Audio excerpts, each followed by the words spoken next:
बवाल छ यार भ्यू यहाँ पछाडि गर्नु हामी नागपोखरीमा छौँ ओके छ दादा भइहाल्छ नि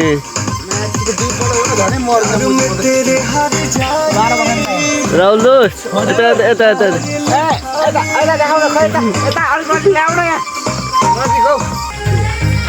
के छ त यहाँ छ यस्तो चाहिँ यहाँ खै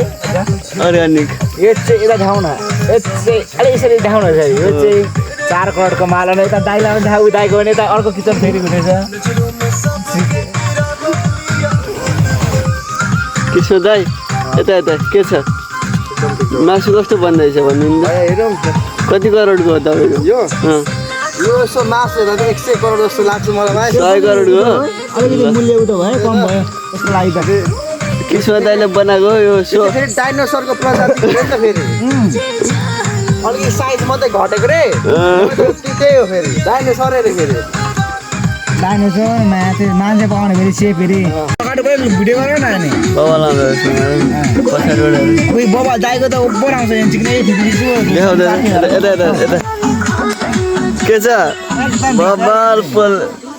यो चाहिँ पोला है फेरि जाते अर्ग्यानिक फेरि 4 करोडको माल यो चाहिँ फेरि यहाँबाट मगाएको होइन उता के अरे अस्ट्रेलियाबाट मगाएको 4 माल ल्याम्मा ल्याम्मा होइन कि सधैँ अरे यार बास्ना त माका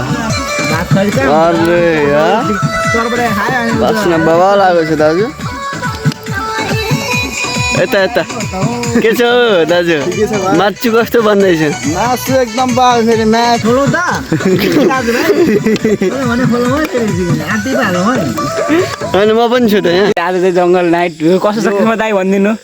हाम्रो यता चाहिँ एकदम बवाल छ हैन सेपै फेरि स्पेसल स्पेन बनाउन मगाएको सेप यता